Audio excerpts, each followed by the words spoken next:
Good morning class. आज हम बात करने वाले हैं सापेक्ष वेग और रिलेटिव वेलोसिटी के बारे में, और इसके ऊपर हमारे एग्जाम के बेसिस पर जितने भी तरीके के क्वेश्चंस पूछे जा सकते हैं उन सभी का हम यहाँ पर अध्ययन करने वाले हैं। देखिए, सापेक्ष वेग, सबसे पहले समझते हैं कि सापेक्ष या फिर आपेक्षिक वेग का मतलब क्या होता है।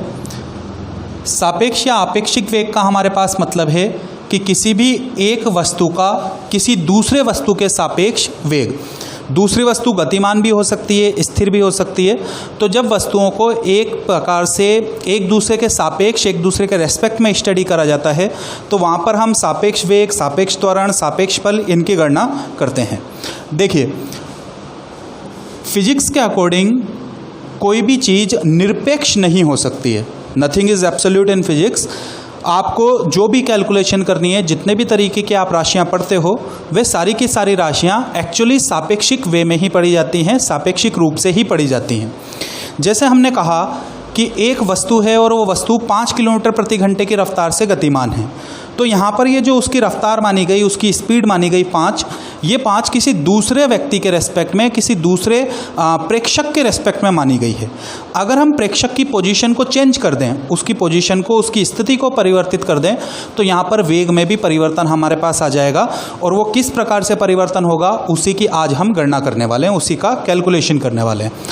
समझने के लिए हम देखते हैं कि एक वस्तु है हमारे पास A और दूसरा वस्तु है हमारे पास B, और ये जो B है ये एक निश्चित दिशा में VB वेग से गतिमान है।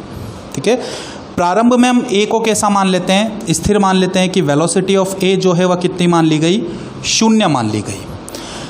हमेशा गति को स्टडी करने के लिए हमको रेफरेंस सिस्टम की या फिर निर्देश तंत्र की आवश्यकता होती है। निर्देश तंत्र का मतलब आप सीधा सा मान सकते हो कि हम क्या बनना चाह रहे हैं, प्रेक्षक के रूप में चीज़ों को देखना चाह रहे हैं। जब भी आप किसी गतिमान वस्तु को देखोगे या किसी भी प्रभाव को देखोगे तो वहाँ पर आप किसकी तरह बिहेव करोगे, प्रेक्षक की तरह बिहेव करोगे, और ये प्रेक्षक ही अपने आप में निर्देश तंत्र है। ठीक है, हमको सारी की सारी गणनाएं इस प्रेक्षक के रेस्पेक्ट में ही करनी है। हमने ये देखा कि हम B के वेग को A के सापेक्ष कैलकुलेट करना चाह रहे हैं। ठीक है, कि B को चलते हुए, गतिमान होते हुए कौन देखना चाह रहा है, A देख रहा है। तो हम इसको बोलते हैं A के सापेक्ष B का वेग, कि जो B आपके पास गतिमान था, उस गतिमान B को कौन देख रहा था, A देख रहा था। कि हमने A पर क्या कर दिया, एक प्रेक्षक को खड़ा कर दिया। ठीक है, A जो था वो अपने आप में क्या देख रहा है, B को देख रहा है, और B के सापेक्ष जब A के वेग को हम देख रहे हैं तो सदिश के निरूपण के अनुसार फॉर्मुलेशन हमारे पास क्या बनना चाहिए, VB माइनस VA। बस यही कंसेप्ट है, और यही कंसेप्ट सारे के सारे सापेक्ष वेग की गणनाओं में काम में आने वाला है। यहाँ पर हमने जब B का वेग A के सापेक्ष देखा, A को प्रेक्षक मानकर हमने B के वेग की गणना करी, तो सदिश नियमों के अनुसार इसका मान कितना आया, VB माइनस VA। अब यहाँ पर ये जो VB लिखा गया है ये ग्राउंड के रेस्पेक्ट में। ठीक है, ये A का वेग भी कैसा है, ग्राउंड के रेस्पेक्ट में। बात क्लियर। जैसे हम एक क्वेश्चन ले लें कि ये जो VB है आपके पास, इसका मान कितना दे रखा है, 10 मीटर प्रति सेकंड दे रखा है।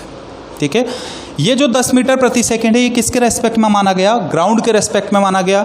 अगर क्वेश्चन में आपको कोई चीज़ नहीं बोली गई है तो उन सभी सिचुएशंस में वेग वगैरह को हमको हमेशा ग्राउंड के रेस्पेक्ट में ही मानकर चलना है।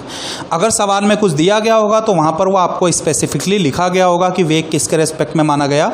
अगर कोई चीज़ नहीं लिखी गई तो हमको यही मानना है कि ये जो वेग है वो वेग किसके रेस्पेक्ट में है, हमेशा ग्राउंड के रेस्पेक्ट में।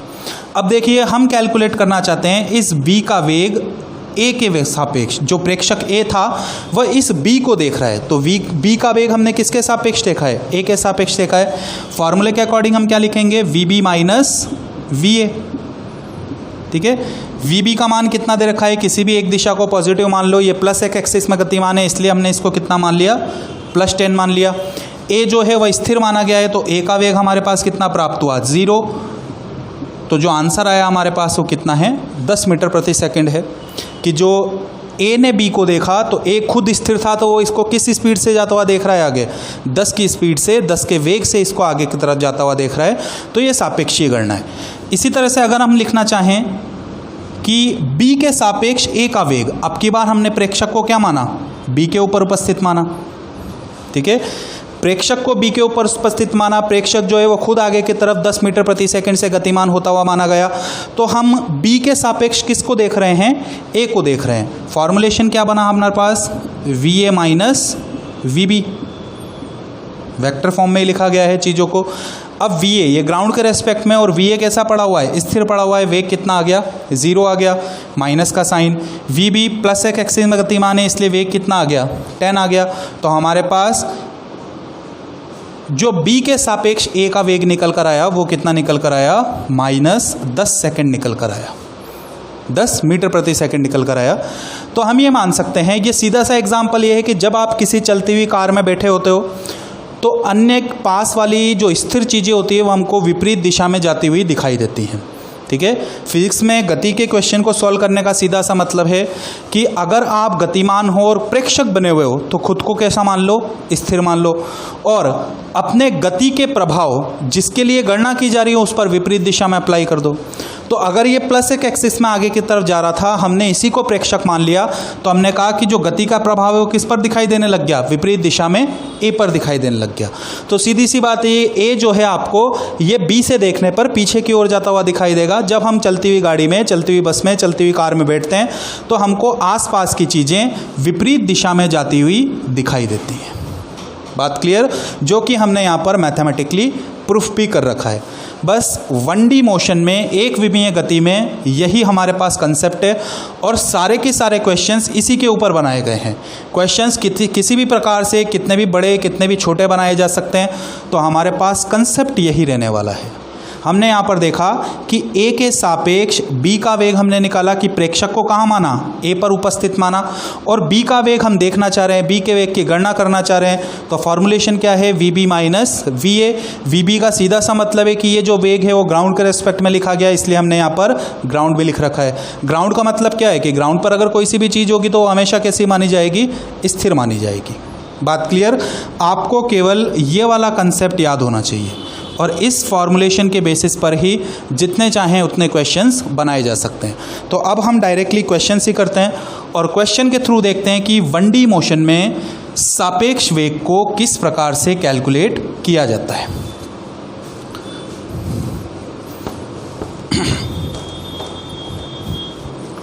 तो देखिए, क्वेश्चन नंबर 1, डायरेक्ट क्वेश्चन का डायग्राम ही अपन बना रहे हैं। ये है आपके पास ए, और ये ए 20 मीटर प्रति सेकंड के वेग से गतिमान है।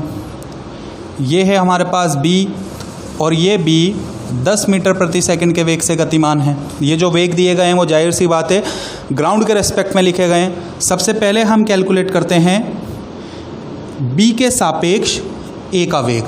बी के सापेक्ष मतलब प्रेक्षक कहाँ पर बैठा हुआ है? बी के ऊपर बैठा हुआ है। फॉर्मूला क्या बना अपने पास? V A minus V B, और ये वी ए और वी बी ये दोनों ही ग्राउंड के रेस्पेक्ट में लिखे गए। जो वी ए था वो माइनस एक्स एक्सिस में गतिमान था, इसलिए हमने क्या लिखा?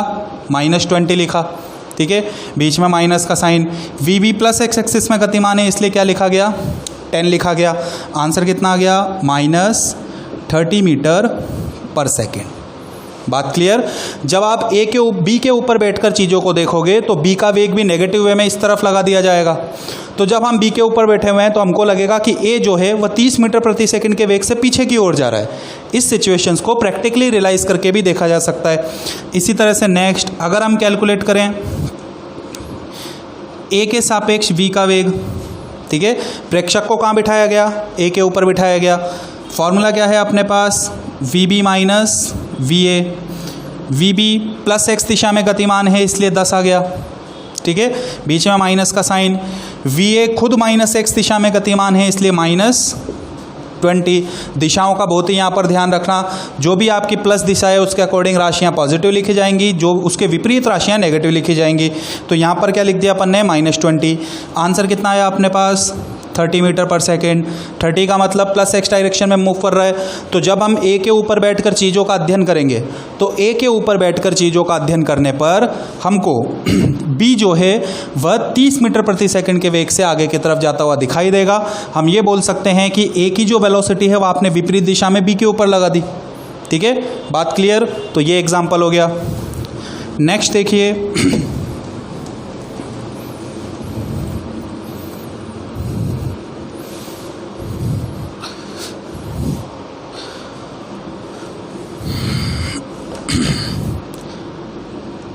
ये हमारे पास एक ट्रॉली है, एक कार्ट अपन ने माना, ये कार्ट बना दिया, ठीक है। और ये ट्रॉली 15 मीटर प्रति सेकंड के वेग से आगे की ओर गतिमान है। ट्रॉली है तो इसका नाम हम क्या लिख देते हैं, ये ट्रॉली लिख दिया, टी लिख देते हैं। ये एक प्रेक्षक है, बिंदु ए पर खड़ा हुआ है, ठीक है। प्रेक्षक खुद 10 मीटर प्रति सेकंड के वेग से गतिमान है। बात क्लियर। इस ट्रॉली पर एक आदमी बिठा रखा है। ट्रॉली के ऊपर कौन बैठा हुआ है, एक आदमी बैठा हुआ है। नाम रख दिया इस आदमी का बी। बैठे हुए का मतलब क्या है, इसकी वेलोसिटी कितनी होगी, 0 ही होने वाली है, ठीक है। हम देख रहे हैं ए के सापेक्ष बी का वेग। हम क्या कैलकुलेट करना चाहते हैं,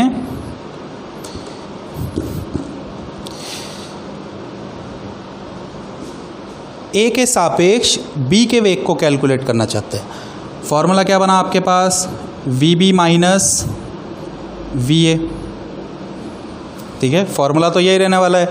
अब हम जानते हैं कि ये चीज़ें ग्राउंड के रेस्पेक्ट में लिखी जाती हैं, ठीक है। ये दोनों वेग किसके रेस्पेक्ट में लिखे गए, ग्राउंड के रेस्पेक्ट में लिखे गए। हमने कहा कि ये जो आपके पास बी बैठा हुआ था, तो किसके ऊपर बैठा हुआ था, ट्रॉली के ऊपर बैठा हुआ था, ठीक है।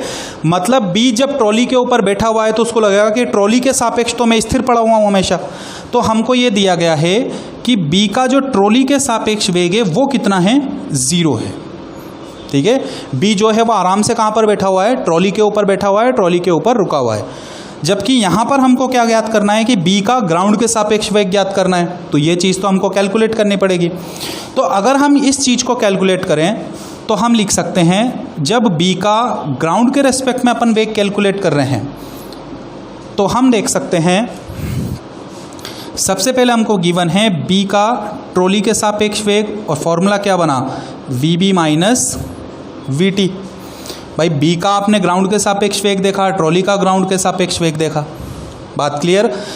ये हमको कितना दिया हुआ है, 0, क्योंकि आदमी जो है वो ट्रॉली के ऊपर स्थिर बैठा हुआ है, तो ट्रॉली के रेस्पेक्ट में जो बी का वेग है वो कितना है, 0 है। हमको बी का वेग ग्राउंड के रेस्पेक्ट में कैलकुलेट करना है, माइनस ट्रॉली का ग्राउंड के रेस्पेक्ट में वेग कितना है, 15 मीटर प्रति सेकेंड, तो ये कितना आ गया, 15 आ गया। अब अगर हम वी बी जी ज्ञात करें तो वह हमको कितना मिलने वाला है, प्लस 15 मीटर प्रति सेकेंड मिलने वाला है, ठीक है। यहाँ पर पुट कर दो आंसर। ग्राउंड बी का ग्राउंड के रेस्पेक्ट में वेग हमने कितना निकाल लिया, 15। ए का ग्राउंड के रेस्पेक्ट में वेग कितना है, 10 है।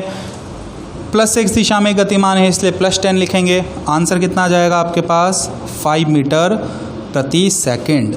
मतलब जब ए बी को देखेगा तो उसको किस स्पीड से चलता हुआ दिखाई देगा, 5 मीटर प्रति सेकंड से चलता हुआ दिखाई देगा। बात क्लियर। तो ये हमारे पास क्वेश्चन है। नेक्स्ट क्वेश्चन में हम क्या करते हैं कि ये जो अपने पास बी था, हम इस बी को भी गतिमान कर देते हैं, तो अगला क्वेश्चन बन जाएगा। अब अगला क्वेश्चन देखो कैसे माना गया। अगला क्वेश्चन अपन बनाते हैं। तो हमने ये बोला कि ये जो बी था, ये बी ट्रॉली के सापेक्ष 2 मीटर प्रति सेकंड के वेग से गतिमान था, ठीक है। कि ये जो हमारे पास बी है ये ट्रॉली के ऊपर 2 मीटर प्रति सेकंड के वेग से भाग रहा है, ठीक है। मतलब हमको ये दिया गया है कि बी का ट्रॉली के सापेक्ष वेग कितना है, 2 मीटर प्रति सेकंड है। बात क्लियर। अब ए जो है वो बी को देखता है, मतलब हमको ज्ञात क्या करना है कि बी का ए के सापेक्ष वेग ज्ञात करना है, ठीक है। लगाओ रिलेटिव कंसेप्ट। तो रिलेटिव कंसेप्ट के अकॉर्डिंग जब हम लिखते हैं ए के सापेक्ष बी का वेग, तो हम बोलते हैं V B minus V A, कि बी का ग्राउंड के सापेक्ष वेग और ए का ग्राउंड के सापेक्ष वेग ये वेक्टर साइन में ही लिखे गए हैं, ठीक है। अब बी का ग्राउंड के सापेक्ष वेग हम कैलकुलेट करना चाहते हैं, तो वो कैलकुलेशन यहाँ पे देखो। जब हमने कहा बी का ट्रॉली के सापेक्ष वेग, तो ये लिख सकते हैं V B minus V T, B का ग्राउंड के सापेक्ष, ट्रॉली का ग्राउंड के सापेक्ष, ठीक है। ये वैल्यू कितनी दी गई है हमको, 2 मीटर प्रति सेकेंड।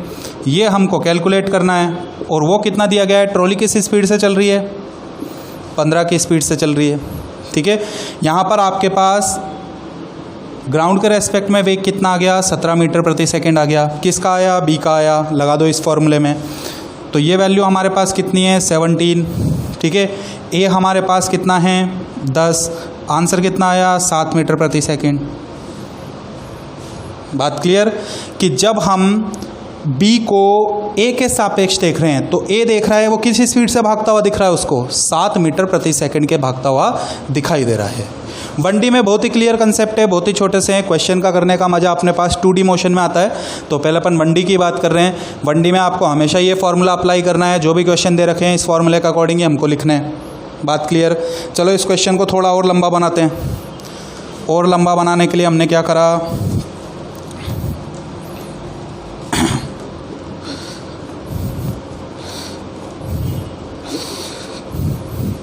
क्वेश्चन और लंबा बनाने के लिए हमने यहाँ पर एक और काट मानी, ठीक है।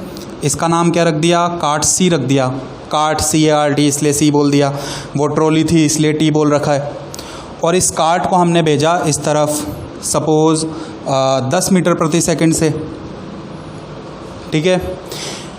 इसके ऊपर एक दूसरा आदमी बिठाया, नाम रख दिया इस आदमी का ए, और बोल दिया कि ये आदमी इस काट सी के सापेक्ष 3 मीटर प्रति सेकंड के वेग से गतिमान है।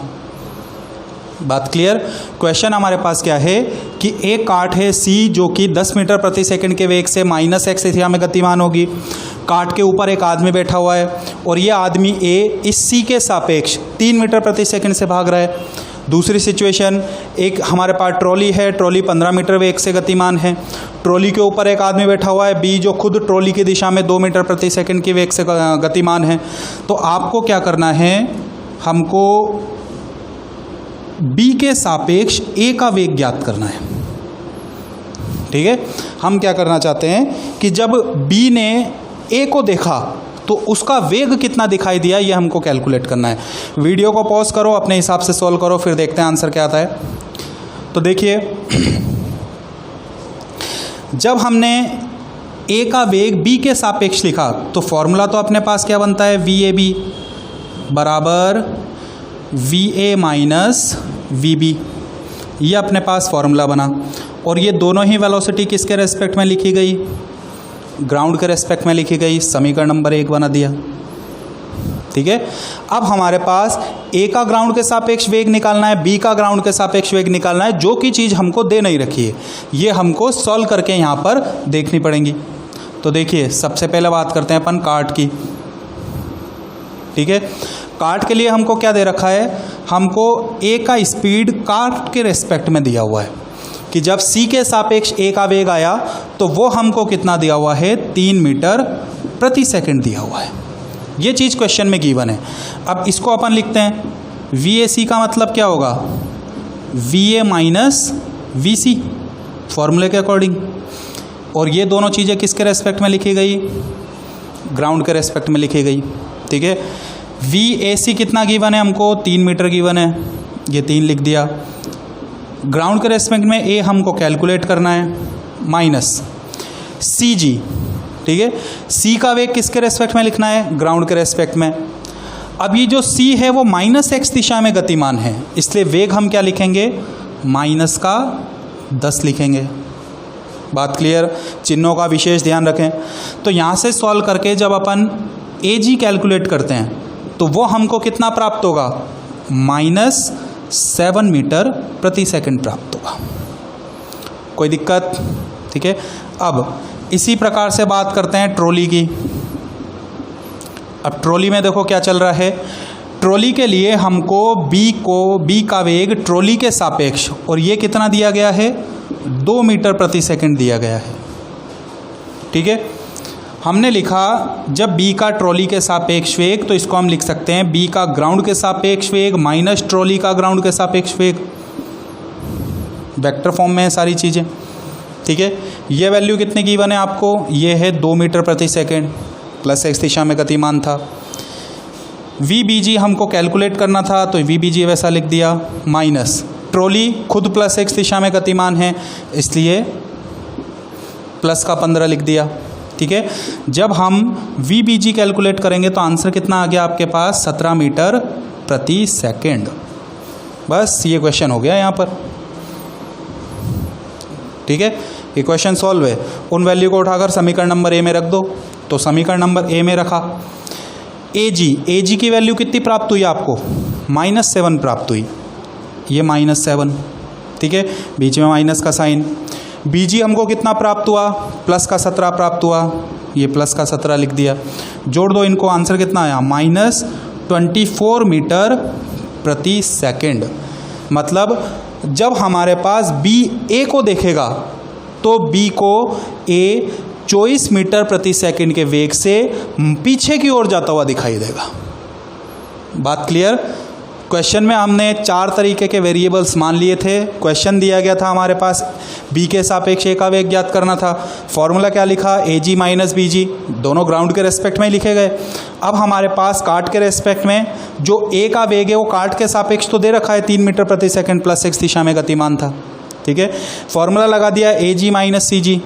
ये हमको 3 दे रखा है, ये हमको ज्ञात करना है। और काट जो है, अब काट -x दिशा में गतिमान है, इसलिए हमने -10 लिखा। वैल्यू कितना आ गया सॉल्व करने पर? हमारे पास -7 आ गया। इसी तरह से यहाँ पर बात करते हैं कि हमको b का वेग ट्रॉली के सापेक्ष दिया हुआ है 2 मीटर प्रति सेकंड। फॉर्मूला लगा दिया। अब फॉर्मूला लगाया तो जो ट्रॉली है वो खुद +x दिशा में गतिमान है, इसलिए कितना लिखा गया? +15 लिखा गया। बीच में माइनस का साइन था, इसे ही सॉल्व करा, आंसर कितना आ गया? 17 मीटर प्रति सेकंड आ गया। ये दोनों ग्राउंड के रेस्पेक्ट में वेग प्राप्त हुए, इसको अपन ने समीकरण नंबर ए में रख दिया, अपना फाइनल आंसर निकल गया। ठीक है, तो हमारे पास जो मेन कंसेप्ट है वो तो यही रहने वाला है। बस इस कंसेप्ट को आप कितने ज़्यादा अच्छी तरीके से अप्लाई कर सकते हो क्वेश्चन में, वो अपन को आना चाहिए। वनडे में बहुत ही सीधे से क्वेश्चन बनते हैं, बहुत ही सस्ते क्वेश्चन बनते हैं। एक और क्वेश्चन आपको देते हैं, देखो।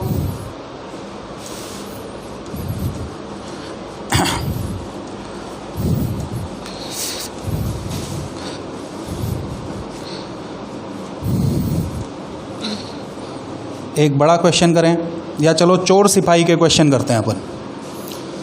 एक चोर है, भाग रहा है, एक सिपाही है, वो उसके पीछे भाग रहा है। कितने टाइम के बाद में दोनों पकड़े जाएंगे? ये हमारे पास है एक चोर, ये हो गया चोर, CHOR। वैसे थीफ होता है लेकिन अपन चोर ही लिख रहे हैं। और ये चोर क्या करता है? 10 मीटर प्रति सेकंड के वेग से भाग रहा है। किसी का कोई सामान चुराया और सामान चुरा के भागने लग गया 10 मीटर प्रति सेकंड के वेग से। अब इसको ये ध्यान नहीं रहा कि जब इसने सामान चुराया था तो इससे 200 मीटर की दूरी पर एक पुलिस वाला खड़ा हुआ था। ठीक है, कि चोर ने जब सामान चुराया तो 200 मीटर की दूरी पर क्या खड़ा हुआ है? एक पुलिस वाला खड़ा हुआ है। और ये पुलिस वाला जैसे ही इसको सामान चुराते हुए देखता है तो इसको 20 मीटर प्रति सेकंड से पकड़ना शुरू कर देता है, इसके पीछे भागता है। अब जाहिर सी बात है, इसकी वेलोसिटी कम है, इसकी वेलोसिटी ज़्यादा है, तो ये कहीं ना कहीं पर जाकर तो इसको पकड़ेगा ही सही।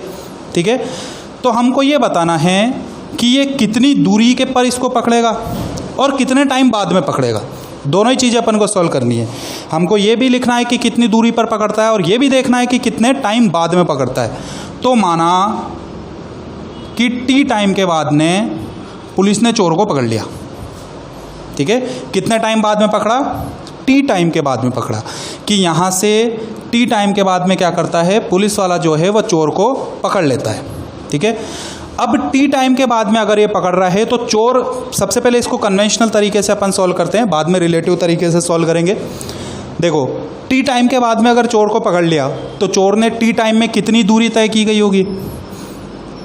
वेग गुणा समय, इतनी दूरी चोर ने तय करी है। बात क्लियर?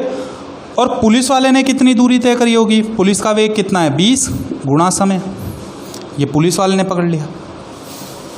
बात समझ में आई? कि हमने कहा कि T समय के बाद में पुलिस वाले ने चोर को पकड़ लिया, तो चोर T समय में कितना चला होगा? इसका चोर की चाल ये है, टाइम ये है, तो हमने कहा दूरी बराबर वेग गुणा समय, चाल गुणा समय। तो चोर कितनी दूरी चला? 10 गुणा T चला। और पुलिस वाले ने पकड़ लिया तो पुलिस वाला कितनी दूरी चलेगा? 20 गुणा T चलेगा। बस क्वेश्चन में सॉल्व कर लो इनको। हमको क्वेश्चन के अकॉर्डिंग दे रखा है कि 20T बराबर कितना है? 200 प्लस 10T। यही तो है क्वेश्चन, कि पुलिस वाले ने जो दूरी तय करी है वो इन दोनों दूरियों के योग के बराबर है। ठीक है, तो पुलिस वाला कितना चला, 20 टी चला। और 20 टी किसके बराबर होगा कि चोर से वो 200 मीटर तो दूर पहले ही था, साथ ही साथ चोर ने 10 टी और आगे चल लिया तो ये 10 टी आ गया।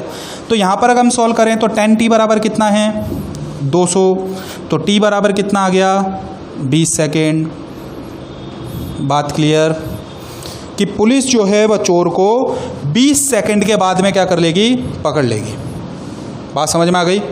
अब हमने कहा कि 20 सेकंड बाद में पकड़ेगी और पुलिस वाला कितनी दूरी तय करेगा, तो पुलिस वाला 20 गुणा 20, भाई पुलिस वाले से द्वारा तय की गई दूरी कितनी थी कि हमने पुलिस की दूरी देखी, तो पुलिस कितनी दूरी चला होगा, ये पुलिस की दूरी एसपी लिख देते हैं। तो पुलिस की चाल थी 20 और समय था 20, तो पुलिस वाला कितना चला है 400 मीटर चला है। बात समझ में आ रही है कि पुलिस वाला कितना चला होगा 400 मीटर चला होगा। और वहीं पर अगर चोर की बात करें, चोर की दूरी निकालनी है, तो चोर की दूरी ये SC लिख दिया। चोर की दूरी कितनी है, चोर की चाल गुणा समय कितना आ गया 200 मीटर आ गया।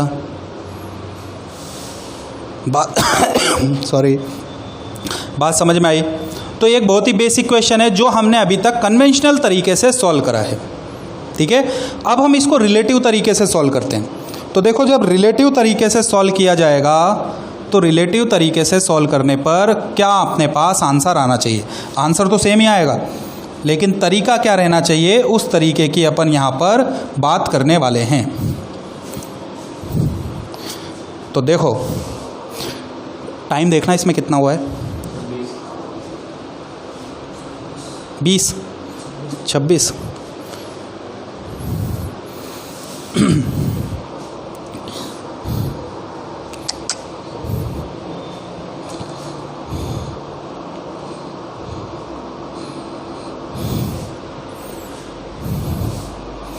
हाँ। तो देखिए अब इसको हम सापेक्ष वेग से सॉल्व करते हैं। तो सापेक्ष वेग से सॉल्व करने का मतलब क्या है कि पकड़ कौन रहा है, पुलिस वाला किसको पकड़ रहा है, चोर को पकड़ रहा है, ठीक है। मतलब प्रेक्षक कहाँ मान लो आप, चोर पर मान लो, चाहो तो पुलिस पर भी मान सकते हो, कोई फ़र्क नहीं पड़ने वाला, लेकिन हम प्रेक्षक कहाँ पर मान लेते हैं, चोर को मान लेते हैं। कि चोर जो है, क्योंकि जब आप चोर भाग रहा है तो पीछे देखता हुआ भाग रहा है कि पुलिस वाला कितनी पास में आ गया है, कितनी पास में आ गया है। तो चोर क्या देख रहा है, पुलिस वाले को देख रहा है, ठीक है। अब अगर चोर पुलिस वाले को देख रहा है, ये डिस्टेंस हमारे पास कितना माना गया था, हमने 200 मीटर माना था, ठीक है, ये 200 मीटर था। सापेक्ष तरीके से जब आप क्वेश्चन को सॉल्व कर रहे हो, सापेक्ष वेग के अकॉर्डिंग क्वेश्चन को सॉल्व कर रहे हो, तो ये चोर जो था वो क्या बन गया, प्रेक्षक बन गया, क्योंकि पकड़ना तो चोर को ही है। तो चोर ने क्या देखा कि पुलिस वाला पीछे से मेरी तरफ आ रहा है, मतलब सापेक्ष वेग की गणना करेंगे और हम सापेक्ष वेग किसका लिखेंगे, पुलिस का लिखेंगे चोर के सापेक्ष, ठीक है। चोर देख रहा है पुलिस वाले को, तो चोर देखेगा तो पुलिस वाला किस तरीके से उसको पास में आता हुआ दिखाई देगा। तो आपके पास वैल्यू कितनी है, VP माइनस VC, कोई दिक्कत, ये भी ग्राउंड के रेस्पेक्ट में। VP कितना दिया हुआ है हमको 20 मीटर, वो कितना दिया हुआ है 10 मीटर, आंसर कितना आ गया 10 मीटर प्रति सेकेंड।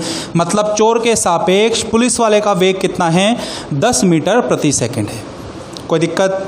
अब जब यहाँ पर हम सापेक्ष वेग से गणना करना चाह रहे हैं तो ये चीज़ बन जाती है सापेक्ष विस्थापन या फिर सापेक्ष दूरी, या तो आप सापेक्ष दूरी बोल सकते हो या फिर सापेक्ष विस्थापन बोल सकते हो। और जब हम सापेक्ष दूरी और सापेक्ष विस्थापन की बात करते हैं तो ये चीज़ एज अ कांस्टेंट ट्रीट करी जाती है। जब हम सामान्य परिस्थिति में इसको सॉल्व कर रहे थे तब तो दूरी विस्थापन ये चेंज हो सकता था, लेकिन जैसे हम सापेक्ष गणना करने लग गए, सापेक्ष वेग के आधार पर क्वेश्चन को सॉल्व करने लग गए, तो ये जो सापेक्ष दूरी या सापेक्ष विस्थापन है ये कांस्टेंट हो गया, ये एज अ कांस्टेंट ट्रीट करा गया। अब ये कभी भी कम नहीं होगा, ठीक है। कांस्टेंट क्वांटिटी है तो इसका मान आप परिवर्तित नहीं कर सकते हो। तो ये जो आपके पास सापेक्ष दूरी या सापेक्ष विस्थापन है जो कि 200 मीटर प्राप्त हो रहा है, ये क्या हो गया, कांस्टेंट हो गया।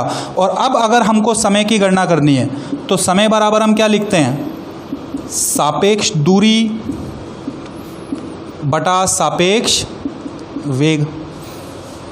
इसको सापेक्ष समय मत मान लेना क्योंकि समय तो हमेशा ही कांस्टेंट होता है। भाई समय सापेक्ष क्यों नहीं हो सकता, चोर ने अपनी घड़ी देखी 5 बज रहे थे, पुलिस ने अपनी घड़ी देखी 5 बज रहे थे। अब किसी के दिमाग में ये नहीं आ जाए साहब घड़ियाँ ही आगे पीछे थी। अगर चोर ने 5 सेकंड, 5 मिनट, 5 घंटे का समय कैलकुलेट करा है तो पुलिस वाले ने भी तो इतना ही करा होगा। इसलिए समय क्या होता है, एक प्रकार का निरपेक्ष राशि होता है, एक प्रकार का कांस्टेंट क्वांटिटी होता है। समय निर्देश तंत्रों के हिसाब से परिवर्तित नहीं होता है जब तक हम न्यूटोनियन फिजिक्स की बात करते हैं। ठीक है, तो समय क्या है, अपने आप में ही कांस्टेंट है। समय की परिभाषा होती है दूरी बटा वेग। तो यहाँ पर हम सापेक्ष रूप से कैलकुलेट कर रहे हैं, इसलिए सापेक्ष दूरी बटा सापेक्ष वेग। सापेक्ष दूरी कितनी थी, 200 थी। सापेक्ष वेग कितना निकाला, 10 निकाला। आंसर कितना आया, 20 सेकंड आया। वही आंसर जो अपन ने पहले कन्वेंशनल तरीके से प्राप्त करा था। केवल सापेक्ष वेग के रूप में क्वेश्चंस को सॉल्व करने पर क्वेश्चन छोटे हो जाते हैं। ठीक है, आंसर आप चाहो इसका पीछे वाले तरीके से भी निकाल सकते हो, नो डाउट वही आंसर आने वाला है। लेकिन जब हम क्वेश्चंस को सापेक्ष तरीके से सॉल्व करते हैं, सापेक्ष वेग के रूप में क्वेश्चन को लिखते हैं, तो वो क्वेश्चन हमारे पास छोटा हो जाता है। ठीक है, 2-3 लाइन में आप आंसर कैलकुलेट कर सकते हो, आंसर उतना ही आने वाला है। बात क्लियर, कोई दिक्कत? तो ये हमारे पास इस प्रकार से सापेक्ष वेग को सॉल्व किया जाता है। अब देखिए, सापेक्ष वेग के ऊपर कई सारे क्वेश्चंस बनाए जा सकते हैं। ठीक है, कंसेप्ट यही रहने वाला है। जो हमने वेग के लिए कंसेप्ट पढ़ा है वही कंसेप्ट त्वरण के साथ में भी लगाया जा सकता है। कि सपोज आपको वेग ना देकर त्वरण दिया गया होता कि हमारे पास चोर का त्वरण था 1 मीटर प्रति सेकंड स्क्वायर, जो पुलिस वाला था उसका त्वरण था 2 मीटर प्रति सेकंड स्क्वायर, तो यहाँ पर आपके पास चोर के सापेक्ष पुलिस का त्वरण आ जाता। ठीक है, जो कंसेप्ट आप वेग के लिए अप्लाई कर रहे हो, सेम कंसेप्ट हम त्वरण के लिए भी अप्लाई कर सकते हैं, क्योंकि आपके पास अल्टीमेटली दोनों चीज़ें सदिश ही हैं। वहाँ पर वेग लिखा गया है, जब हम त्वरण पढ़ेंगे तो वहाँ पर त्वरण लिख देंगे। इसके अलावा और कोई चेंजेस हमारे पास नहीं होने वाले हैं। बात समझ में आई? तो इस प्रकार से सापेक्ष वेग के हिसाब से, सापेक्ष गणनाओं के हिसाब से क्वेश्चन को सॉल्व करा जाता है। ये हमने 1D के क्वेश्चन सॉल्व करें। जो क्वेश्चन आप एक्स एक्सिस के लिए सॉल्व कर रहे हो, यही क्वेश्चन वाई एक्सिस के लिए भी बन सकते हैं। ठीक है, कि पार्टिकल को ऊपर से ड्रॉप करा गया, ड्रॉप करोगे तो वाई एक्सिस के अकॉर्डिंग नीचे आ जाएगा, ऊपर चल जाएगा, नीचे से ऊपर फेंक रहे हैं। तो अल्टीमेटली हमारे पास जो कंसेप्ट है वो यही रहने वाला है। कंसेप्ट में कभी भी किसी भी प्रकार का कोई चेंज हमारे पास नहीं रहेगा, चाहे से आप 1D मोशन x में पढ़ो या 1D मोशन y में पढ़ो। तो इस प्रकार से सापेक्ष वेग की गणनाएं की गई। शाम को जो DPP मिलेगी उसमें सापेक्ष वेग से संबंधित जितने भी क्वेश्चन अपने सिलेबस में पूछे जाते हैं, एग्जाम में पूछे जाते हैं, वो सारे के सारे क्वेश्चंस आपको दे दिए जाएंगे। ठीक है, तो आज के लिए इतना ही। ये सापेक्ष वेग हमारे पास कंप्लीट होता है।